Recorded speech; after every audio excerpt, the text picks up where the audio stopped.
So in this video, we interview Dr. Kumaran Rajaram, who is a senior lecturer at the College of Business in Nanyang Business School's Division of Leadership, Management and Organization. Dr. Rajaram is also a research fellow with the Center for Research and Development in Learning and specializes in learning analytics, organizational learning and development, management education, and the culture of learning and internationalization of higher education. We're going to talk to Kumaran about his book, which was published with Springer this year, 2021, entitled Evidence-Based Teaching for the 21st Century Classroom and Beyond, Innovation-Driven Learning Strategies.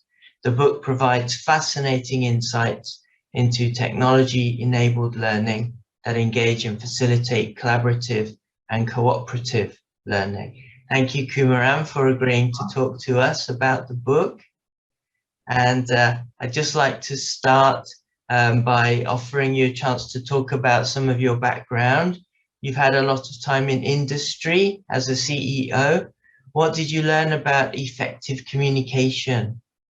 Yeah, thank you, Mark. It's been a privilege and I'm happy to be here sharing my insights. Thank you for the introduction.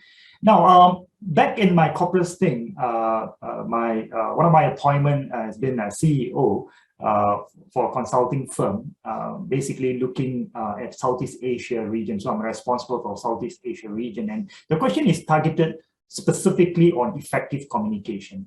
So as a person, as a top leader, as a senior leader for the organization that oversees more than a few hundred people, right?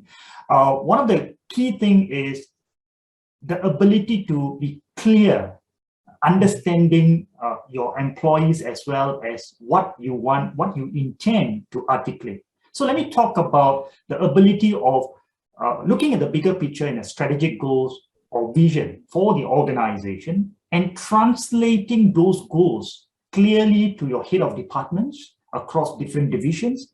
And then that would be triggered down to the employees. So in my reflection of learning, being a senior leader, is the ability to make sure that I use proper channels. How do I make difficult, challenging concepts easy so that I will be able to trickle this down to the employees on the ground?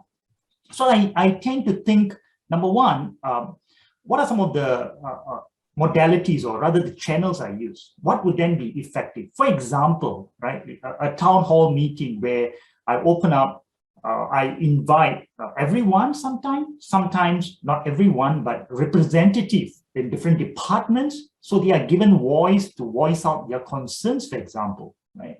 Clarifications, for example. So that channel allow me to engage not only the head of departments, but some of the concerns on the ground.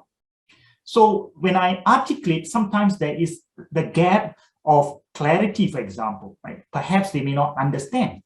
So for me, communication is the ability of us to be agile. Another key point that I would like to highlight is the culture aspect. And we are mindful of who are the profile of people, employees I have. I have probably, if my count is correct, I would have more than employees from more than maybe 20 countries around Southeast Asia and beyond. Now that means I need to be able, and I cannot assume that one way of communicating makes sense because your value system and how they look at things are different. So I tend to be mindful and I learn, right, together with my team of how then the message gets to the ground effectively. So 2 points I would like to highlight, despite the fact there are many. Number one is clarity. How do you reach them using different channels?